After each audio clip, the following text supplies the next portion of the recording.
कुछ दिनों के अवकाश के बाद हम आज का क्रम प्रारंभ कर रहे हैं। हरिराय वांग मुक्तावली के अंतर्गत उष्टिपथ मर्म निरूपणम इस ग्रंथ का हम अध्ययन कर रहे थे, जहाँ श्री हरिराय जी द्वारा विरचित जो व्रजभाषा पद है उसी के आधार पर आपने जो संस्कृत ग्रंथ की रचना की है, वहाँ लौकिक वैदिक त्याग शरण गोपीश को इतना विषय हमने पिछले सेशन तक देखा था। और दीनता का जो चतुर्थ पक्ष है, वहां से हम आज का विषय प्रारंभ कर रहे हैं।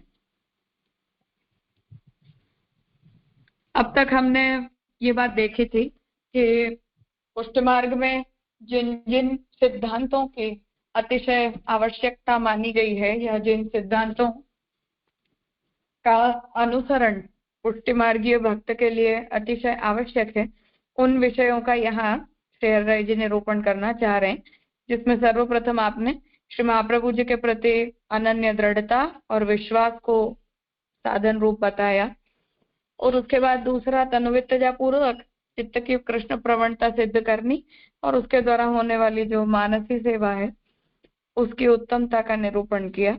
और इस तीसरे पक्ष में लौकिक वैदिक जितने भी कार्य हैं उन सब में अपने ममत्व को छोड़कर और भगवान के प्रति अनन्य शरणागति का भाव रखना, इसे तीसरे मर्म के रूप में आपने बताया, जिसे श्री महाप्रभु जी ने विवेक दैराश्य में लौकिकत्व वैदिकत्व कापट्य तेषु नान्यथा वहां समझाया है। अब जो चौथा पक्ष दीनता का है, जिसमें श्री हरिराय जी का वैशिष्ट्य माना जाता है कि किसी भी आचार्य ने उतना अधिक दीनता के सिद्धांत का निरूपण नहीं किया कि जितना श्री हरिराय जी ने स्वयं किया है। तो आप जो है वो यहाँ इसका निरूपण चौथे पक्ष के रूप में करने जा रहे हैं। चतुर्थम दीनता सर्व साधना भाव बोधतः परमार्ति प्रकाशेन कृष्णः कोमल मानसः भक्त दुःखा सह शीघ्रं स्वरूपं प्रापयेत् पुनः अपार करुणा सिंधु दुःखितान्न युपेक्षते। चतुर्थ मर्म दीनता है। तो चौथा जो सिद्धांत है वो दीनता का है। जब सर्व साधनों से मैं रहित हूँ, मैंने ऐसा एक भी साधन नहीं किया जिससे प्रभु मुझे फलदान करें, इस प्रकार चारों ओर से निस्साधनता स्फुरे, तब दीनता प्राप्त होती है। तो दीनता सिद्ध करने का उपाय श्री हरिराय जी यहाँ बता रहे हैं कि साधनाभिमान का हमें त्याग करना पड़ेगा। ये सर्वप्रथम साधन है, अर्थात हम जो कुछ भी साधन करते हैं वो प्रभु के योग्य नहीं है, प्रभु की प्राप्ति के अनुकूल नहीं है। इस प्रकार का भाव हमें अपने मन में रखना चाहिए। तो जो कोई भी ऐसी क्रिया है कि जिस क्रिया के करने से हमारे चित्त के अंदर अभिमान प्रकट होता हो, उस प्रकार के जो भाव हैं उन सभी का हमें त्याग करना चाहिए। तो हम निस्साधन हैं, निस्साधनता की भावना रखने पर ही हमारे अंदर दीनता का भाव जो है वो प्रकट होता है। जब जीव को प्रभु प्राप्ति के लिए अत्यंत आरती प्रकट होती है, प्रभु के न मिलने पर जब वह अत्यंत पीड़ित होता है, तब प्रभु अपने स्वरूप की प्राप्ति कराते हैं, क्योंकि आपका अंतःकरण कोमल सुकुमार है और उस पर भी भक्त के दुखों को तो कभी सह नहीं सकते।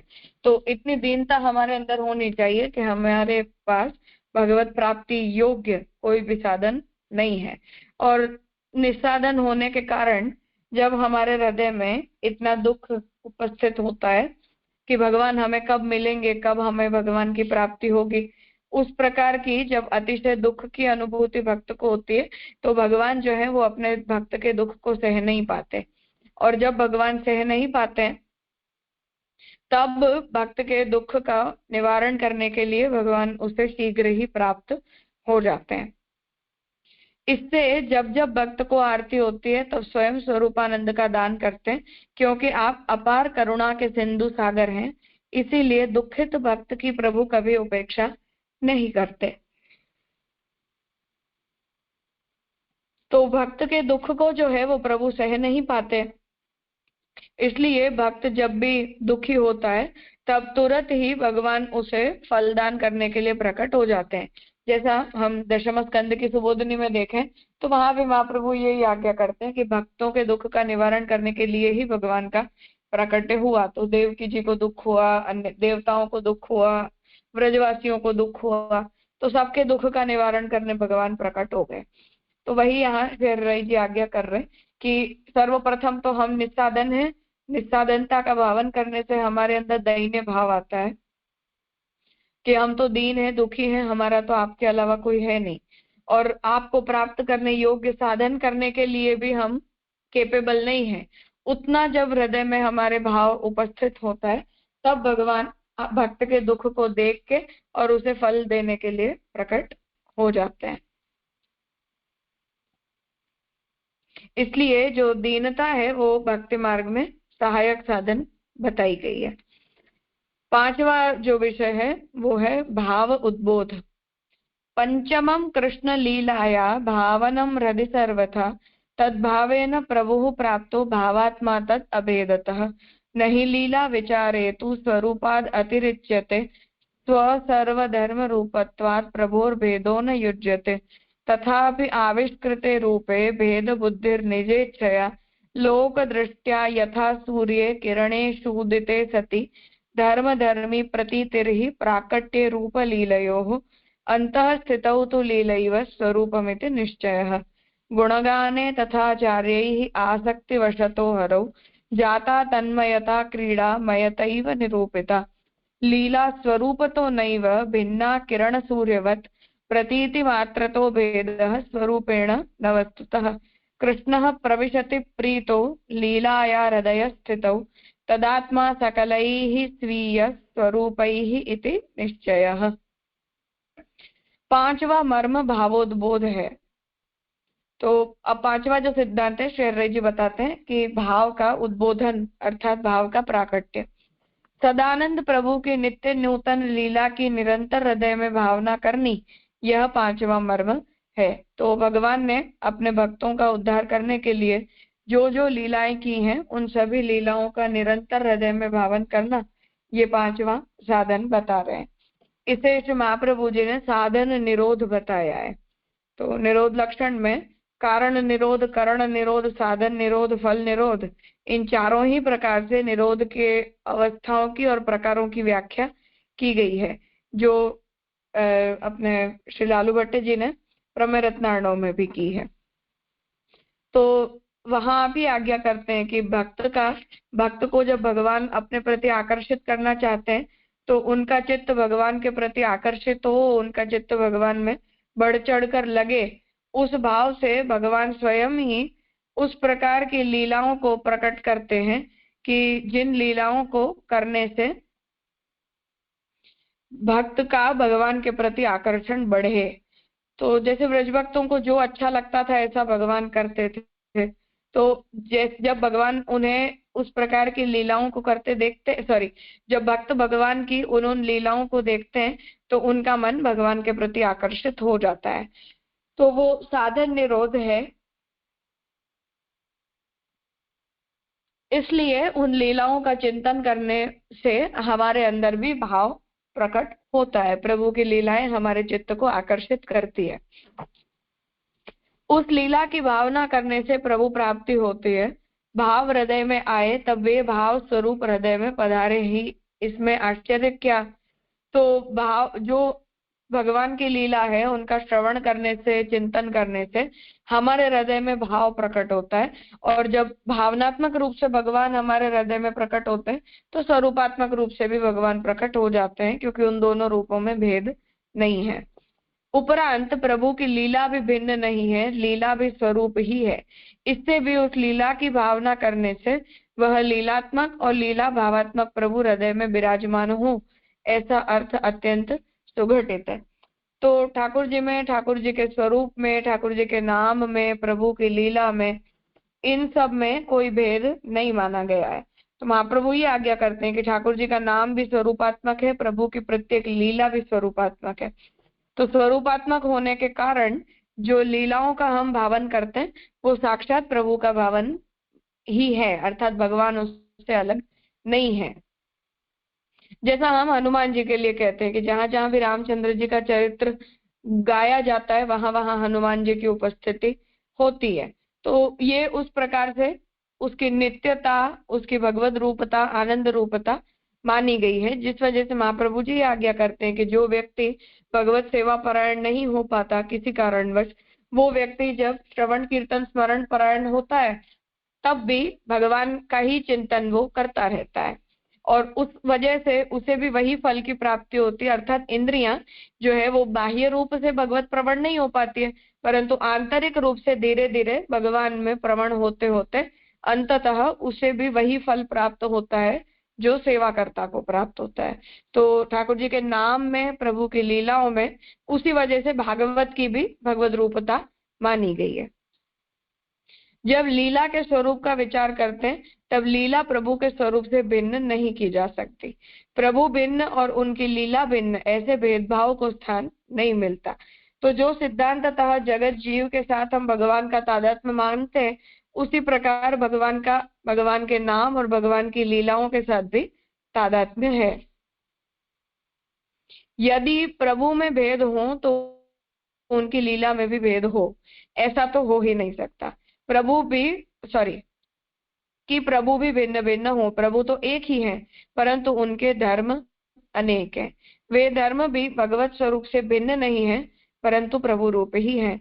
अपने सर्वधर्म रूप भी प्रभु ही होने से भिन्न भिन्न धर्मों को लेकर प्रभु स्वरूप में भेद की कल्पना करनी उचित नहीं है, परंतु प्रभु अपने ही स्वरूप प्रकट करते हैं। तो भगवान लीला द्वारा, नाम द्वारा, शास्त्र द्वारा अपने ही स्वरूप को, अपने ही गुणधर्मों का जो है वो विस्तार भिन्न भिन्न प्रयोजनों से करते हैं। उनमें जो भेद बुद्धि दिखाई देती है, जैसे कि यह स्वरूप भिन्न, ऐसा भेद वह प्रभु की इच्छा से ही दिखता है। तो स्वरूप भेद अर्थात ये एक स्वरूप, दूसरा स्वरूप, तीसरा स्वरूप, ऐसे जो भेद उपस्थित होते हैं वो भगवान की इच्छा से ही उपस्थित होते हैं। तो यहाँ तात्पर्य यह है कि इनमें हमें भेद बुद्धि नहीं रखनी चाहिए, परंतु उन्हें भगवत रूप ही हमें जानने चाहिए।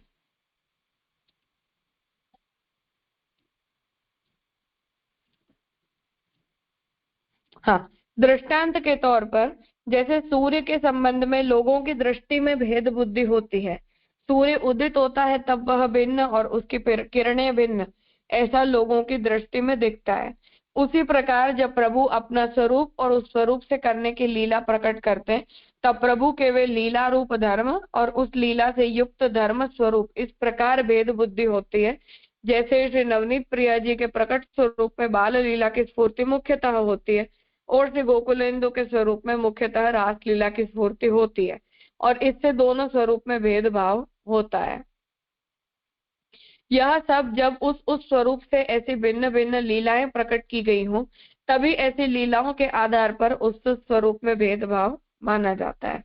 तो यहाँ भी ये आज्ञा कर रहे हैं कि कुछ लीलाओं को करने के लिए या भगवान अपने भक्तों के भावों को संतुष्ट करने के लिए भिन्न भिन्न स्वरूपों को धारण कर लेते हैं।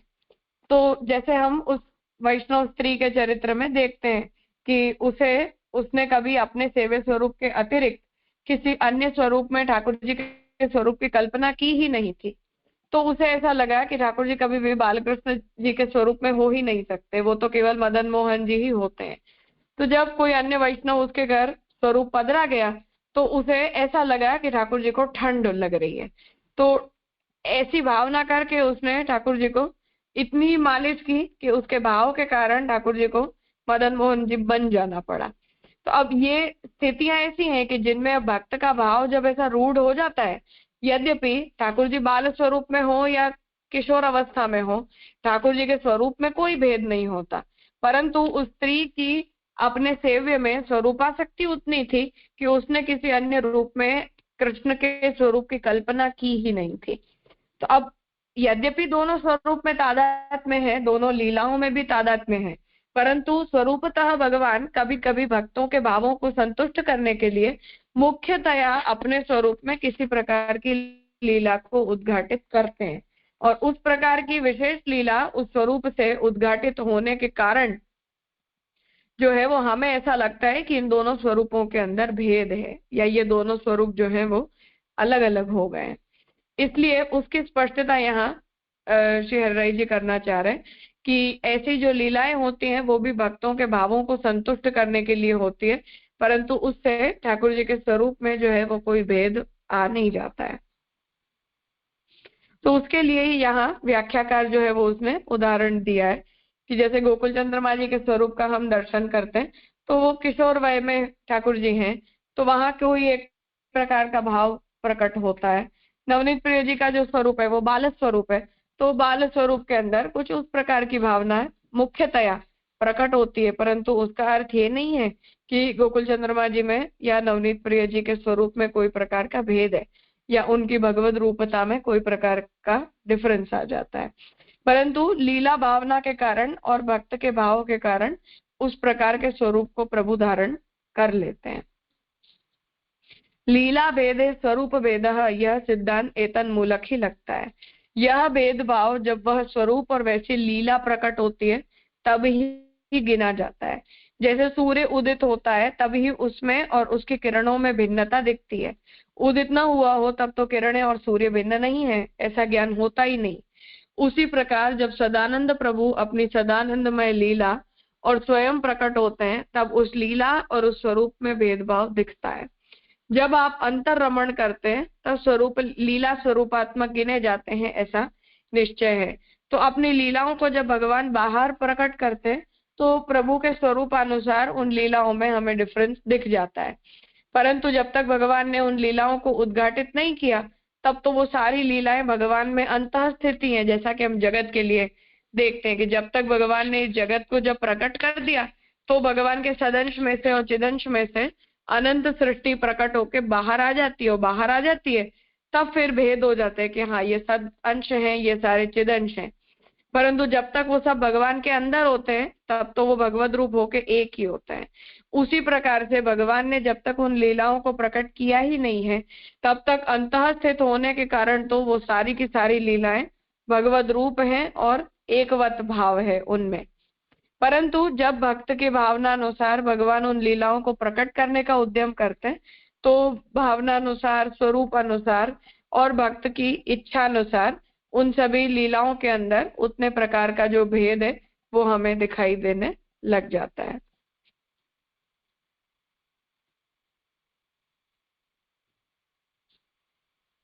जब लीला स्वरूप के भीतर रहती है तब तो लीला स्वरूप से भिन्न नहीं दिखती, उस समय लीला ही स्वरूप है, ऐसा निश्चय सिद्धांत होता है।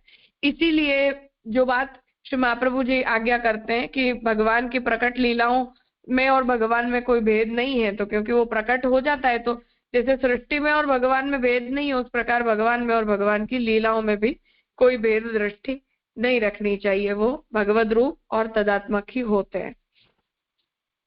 श्री वेणुगीत की समाप्ति में सुखदेव जी कहते हैं कि श्री वृंदावन बिहारी प्रभु की ऐसे प्रकार की लीलाओं का परस्पर वर्णन करने वाले व्रजभक्त तन्मयता को प्राप्त हुए। श्रीमद आचार्य वर्य इस श्लोक के सुबोधनी जी में तन्मयता शब्द का ऐसा अर्थ प्रकट करते हैं कि तन्मयता को प्राप्त होना यानी क्रीड़ा रूप लीला स्वरूप हो गए। जागृत अवस्था या स्वप्नावस्था में प्रभु की लीला का दर्शन करते करते जैसे कीट भ्रमर रूप हो जाता है वैसे प्रभु लीला रूप हो गए। तो जो रास की क्रीड़ा है उसमें जो हम ये भावना हम वहां करते हैं कि भगवान का जो स्वरूप है वो एकाकार हो जाता है, एक ऐतदात्मक बन जाता है, और जब ऐसा वो एकाकार बन जाता है तब जो भक्त है वो भगवान के उस स्वरूप में उतने लीन हो जाते हैं कि उनमें और भगवान की लीला में भी और उनमें और भगवान में भी पुनः कोई फर्क नहीं रह जाता, जैसा हम आस्करण राजा के चरित्र में देखते हैं या व्रज भक्तों के चरित्र में भी देखते हैं। तो रासलीला में इसी वजह से दोनों अर्थ किए जाते हैं। तो प्रथम अर्थ तो वहां ये है कि व्रजभक्तों के भाव से जितनी गोपिकाएं थी उतने उतने ठाकुर जी बन गए, और दूसरा वहां उसका तात्पर्य ये बताया गया है कि प्रत्येक गोपी जो है वो निरुद्ध थी भगवान में, जिस वजह से वो अपने से अतिरिक्त हर वस्तु को कृष्ण रूप देख रहे थे, इसीलिए उन्हें अपने पास में खड़ी हुई गोपी भी ठाकुर जी के रूप में दिखलाई देने लग गई। तो ये जो निरोध की अवस्था है, उस प्रकार की जो निरोध की अवस्था है, उसमें जैसे भगवान और भगवान की लीला में कोई भेद नहीं बचता, उसी तरह भगवान में और उस लीला का चिंतन करने वाले भक्त में भी कोई भेद बच नहीं जाता है, वो उस लीला का पार्ट बन जाते हैं। जैसे सूर्य की किरणें सूर्य से भिन्न नहीं है, वैसे मात्र वह लीला जब बाहर प्रकट दृष्टिगोचर होती है तभी उसमें भेद दिखता है, वस्तुतः स्वरूप से तो भिन्न है ही नहीं। दर्शन करते समय भगवान का स्वरूप और उससे प्रकट होने वाली अनंत लीलाओं में तारतम्य दिखता है, परंतु वस्तुतः भगवान का स्वरूप ही लीला और लीला ही प्रभु का स्वरूप, ऐसा सिद्धांत है। इस हेतु से ही यदि प्रभु की लीला हृदय में स्थान प्राप्त करे तो सदानंद भगवान भी प्रसन्न होकर हृदय में प्रवेश करते हैं। तो यहाँ ये आज्ञा करते हैं कि इसीलिए जब भगवान उस भक्त के भाव से प्रसन्न हो जाते हैं तो हम भगवान की लीलाओं का जैसे जैसे चिंतन करते जाते हैं तो उन लीलाओं के द्वारा भगवान का भी हमारे हृदय के अंदर प्रवेश हो जाता है। पूर्ण पुरुषोत्तम की अनेक रसरूप लीलाओं में से किसी एक भी लीला की स्थिति यदि हृदय में हो तो रसात्मक नंद कुमार हृदय में प्रवेश करते हैं, क्योंकि आप उस लीला रूप हैं। अतः उस लीला की स्थिति जब हृदय में हो तब आपकी भी उसमें स्थिति हो ही जाए। तो जब भगवान का प्रवेश, भगवान की लीलाओं का प्रवेश जब भक्त के हृदय में होता है तो उसके द्वारा भगवान भी भक्त के हृदय में प्रविष्ट हो ही जाते हैं।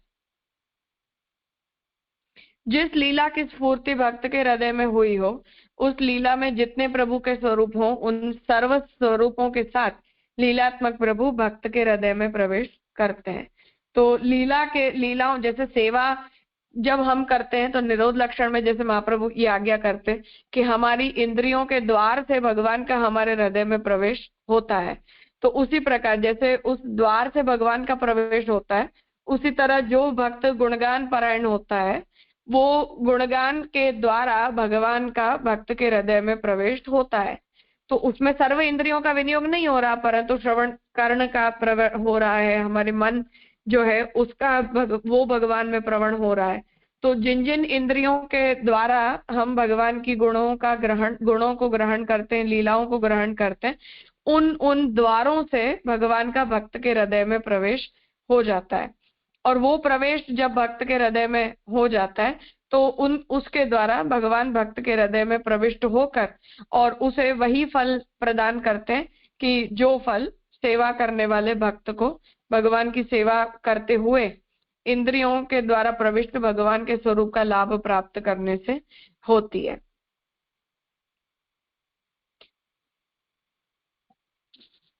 कुछ पूछना है इस विषय में?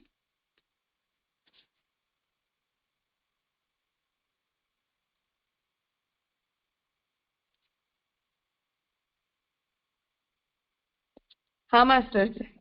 हाँ, जय जय दंडवत प्रणाम। जय जय उपाध्याय जी कुछ पूछना चाह रहे हैं जरा। राम प्रकाश उपाध्याय जी मुरैना से। उपाध्याय जी अपना हाथ ऊंचा करें।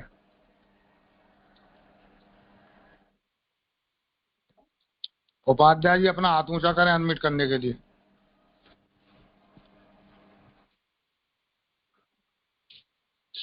मैं कर लूंगी उनको, कोई बात नहीं। हाँ जय।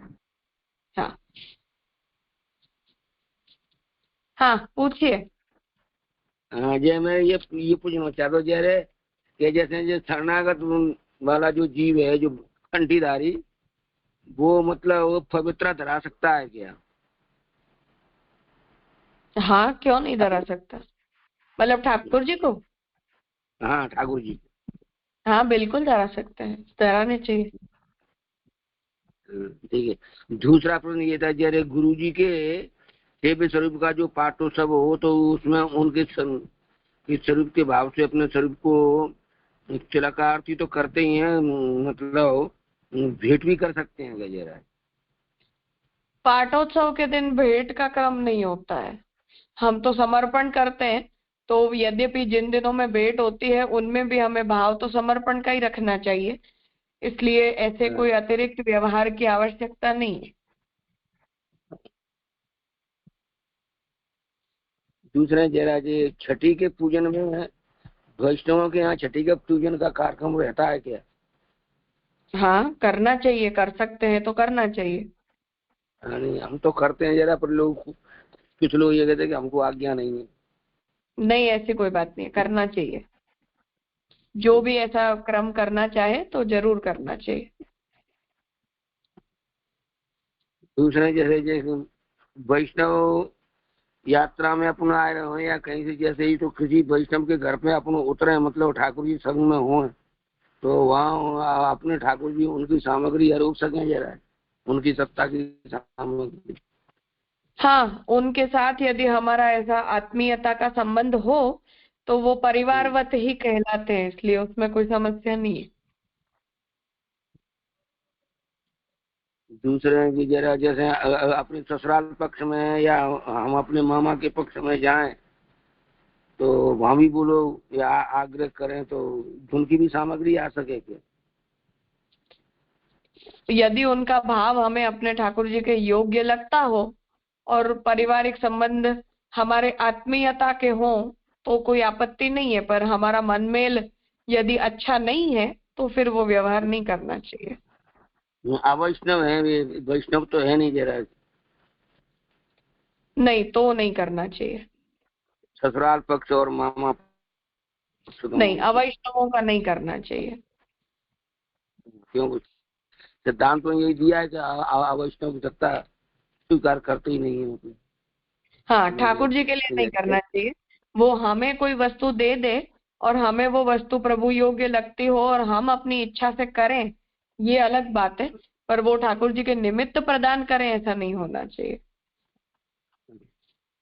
ठीक है, ये यही है तो मतलब।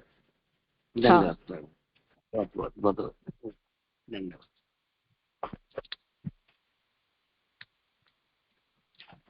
हाँ जय श्रीवन बोलो। राजा दंडवत प्रणाम।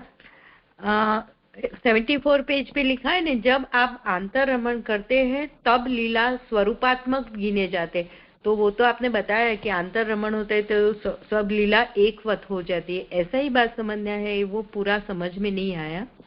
हाँ, हमारे हृदय में भगवान की लीला स्फुरित होती रहती है, तब तक भगवान हमारे हृदयस्थ हैं, ऐसा ही उसका अर्थ है। आपने जो आगे बताया ना कि भगवान जब स्वयं प्रकट होते हैं तब उस लीला और उस स्वरूप में भेदभाव दिखता है, वो तो बात पता चली। फिर जब आप એટલે भगवान जब आंतररमण करते हैं तब लीला स्वरूपात्मक गिने जाते हैं, तो वो उस लीला स्वरूपात्मक यानी वो पूरा नहीं समझ में आता है। हाँ, मतलब जो लीला हमारे हृदय में लीला का अनुभव चल रहा है वो भगवान ही चल रहे हैं, ऐसा उसका मतलब है।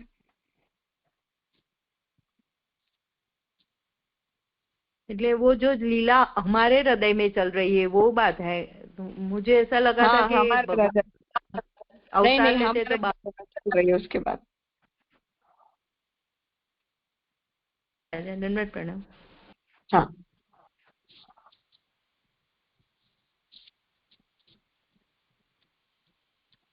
ठीक है, तो आज का विषय यहाँ रखते हैं, आगे कल करेंगे।